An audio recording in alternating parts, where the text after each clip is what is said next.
올해 뉴스에선 유난히 역사 속 위인들이 언급된 경우가 많았습니다.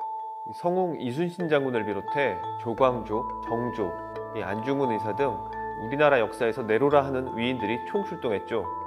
그런데 이들이 소환된 무대는 다름 아닌 여당과 야당의 정치 싸움판이라서 좀 씁쓸했는데요. 오늘은 올해 정치권에 강제로 불려나온 위인들은 누구였는지, 또 정치인들은 왜 이렇게 역사적 위인들에 대해 집착하는지 한번 알아보도록 하겠습니다.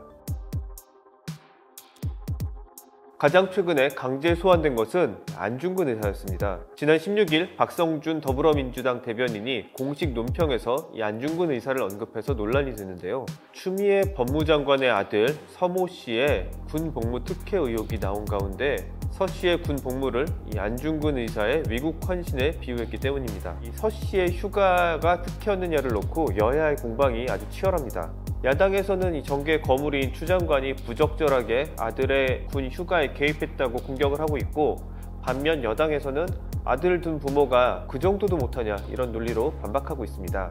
논란의 중심에 서게 된 안중근 의사는 1909년 10월 하얼빈역에서 이토 히로부미를 저격해 조선의 자주독립의 열망을 전 세계에 알린 뒤 순국한 대표적인 위인이죠. 그래서인지 아무리 여당이 추 장관과 추 장관의 아들을 비호하더라도 이 안중근 의사까지 끌어들인 건 지나쳤다는 비판이 여당 안에서도 제기가 됐고요. 특히 안중근 의사가 속한 순응한 씨 종친회와 또 순응한 씨 출신인 안철수 전 의원 같은 경우에는 망언이다 이렇게 말하면서 아주 맹렬하게 비난했습니다.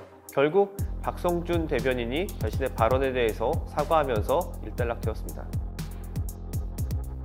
그런가 하면 이순신 장군도 여러 차례 소환이 됐습니다. 지난 6월 안병용 의정부 시장은 허위사실 공표 혐의로 기소된 이재명 경기지사에 대해서 대법원 판결을 앞두고 무죄를 주장하면서 이 지사를 이순신 장군에 비유해서 논란이 됐습니다.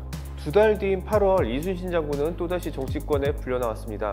고 박원순 전 서울시장의 성추행 의혹이 불거지면서 박 시장을 옹호하는 한 네티즌이 이순신 장군도 관노와 잠자리를 한 적이 있는데 이것이 뭐가 문제냐라는 식으로 글을 남기면서 이 논란이 커졌습니다. 문제가 된 부분은 1597년 4월 21일 난중일기에 기록된 여산의 관노의 집에서 잤다라는 부분입니다. 이 전문가들은 노라는 단어는 남자종을 뜻하고 비가 여자종을 뜻하기 때문에 이 문장은 이순신 장군이 이 여산의 관에 속한 한 남자종의 집에서 잠을 잤다라는 의미로 해석해야 된다고 지적했습니다. 대통령을 이 국왕인 정조에 비유한 것도 논란이 됐습니다. 이해찬 전 민주당 대표는 지난해 문재인 대통령을 김대중 노무현 전 대통령과 함께 정조를 잇는 지도자라고 추켜 세웠고, 또 최근에도 민주당의 20년 집권을 주장하면서 정조를 또 한 번 소환했습니다. 이에 대해 진중권 전 동양대 교수는 문재인 대통령은 정조가 아니라 선조에 가깝다라고 비유하면서 또 반박을 했죠. 사실 정조에 비유된 원조 대통령은 박정희 전 대통령입니다.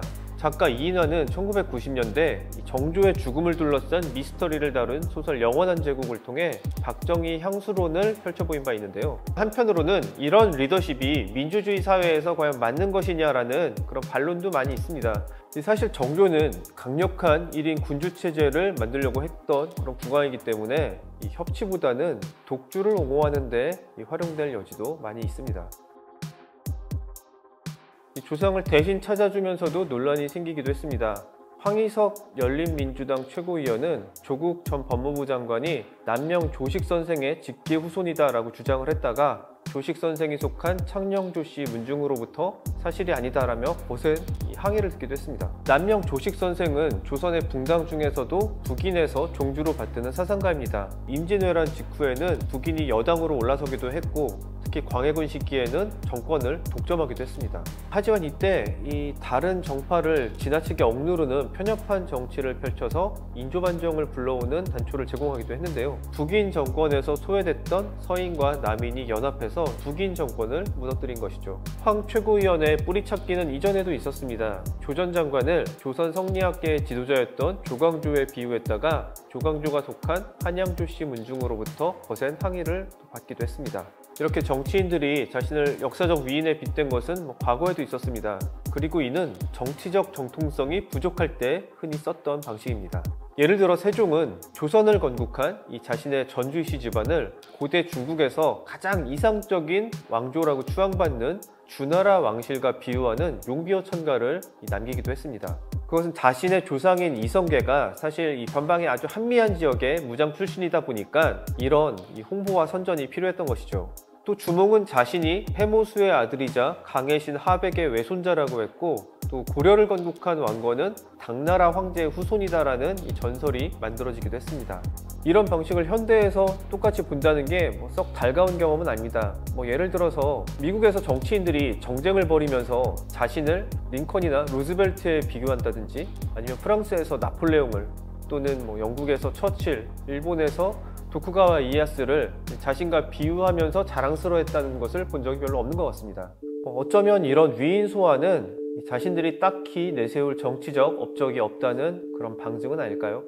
과거 역사 속의 누군가가 아니라 대한민국의 정치인으로서 국민들에게 기억될 수 있기를 바라봅니다.